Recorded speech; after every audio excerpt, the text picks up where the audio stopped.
Hello everyone, एक बार फिर से आप सबका स्वागत है आपके चैनल बाय इंजीनियर्स में। जैसा कि हम चैप्टर पढ़ रहे थे पीरियोडिक क्लासिफिकेशन ऑफ एलिमेंट्स, जिसमें हम कर डोबेनाइट राइड्स के बारे में और न्यूलैंड्स के लॉ ऑफ ऑक्टेव्स के बारे में पढ़ा था कि वो हर 8 एलिमेंट के बाद उनकी प्रॉपर्टीज सिमिलर होती है।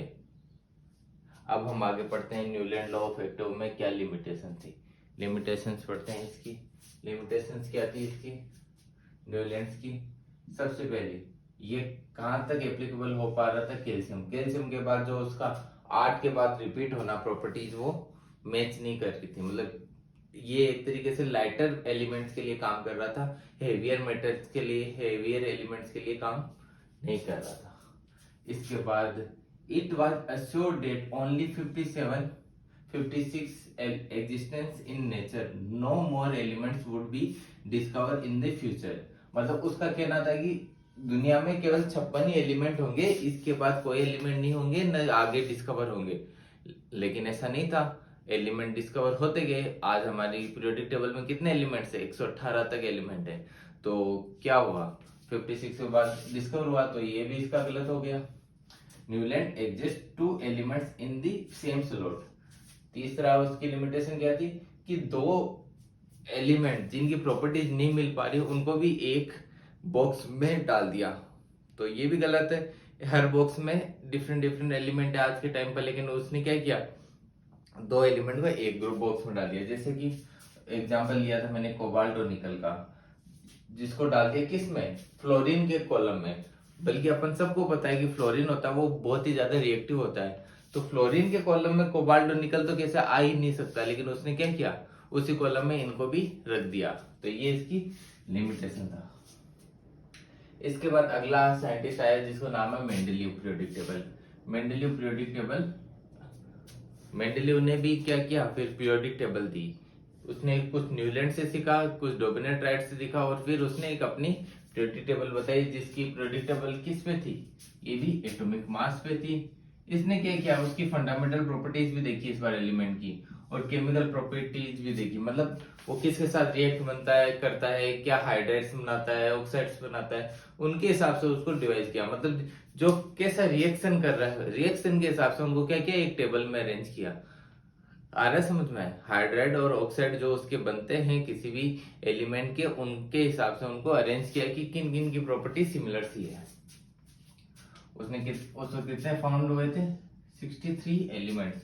उसने अपने टेबल में कितने रखे हैं, 63। और जब न्यूलैंड था तो उस वक्त कितने थे, 56 थे। इसके बाद उसने क्या किया, वर्टिकल कॉलम बनाए, हॉरिजॉन्टल रोज बनाए। वर्टिकल कॉलम को क्या बोलते हैं, ग्रुप, और हॉरिजॉन्टल रोज को क्या बोलते हैं, पीरियड्स। आज भी कितने, आज वाली जो टेबल है मॉडर्न पीरियोडिक टेबल, उसमें कितने पीरियड है, 7, और ग्रुप कितने हैं, 18। ये सबको पता है ना, 18 ग्रुप और 7 पीरियड्स है आज की मॉडर्न पीरियोडिक टेबल में। उस वक्त मेंडलीव ने भी अपनी पीरियोडिक टेबल में ग्रुप और पीरियड्स बनाए थे। और टॉप पे क्या लिखा था, ऑक्साइड और हाइड्राइड लिखे थे सब कॉलम के। मतलब कि उसने क्या किया, उनकी जो प्रॉपर्टीज थी, केमिकल प्रॉपर्टीज, उनके हिसाब से उनको डिवाइड किया। कि यहाँ पे समझो कि उसने लिखा RH4, तो जो ये हाइड्राइड बनाता है उन सबको एक साथ लिख दिया। जो ऑक्सीजन का जैसे RO2 बनाता है, जैसे RO2 बना रहा है तो एक ही से बना रहा है, कार्बन वगैरह बनाते हैं तो इन सबको क्या किया, एक ही ग्रुप में लिख दिया। ऐसे मतलब सिमिलर प्रॉपर्टीज वाले हाइड्राइड और ऑक्साइड को उसने क्या किया, एक ग्रुप बना के उनको रग लिख दिया।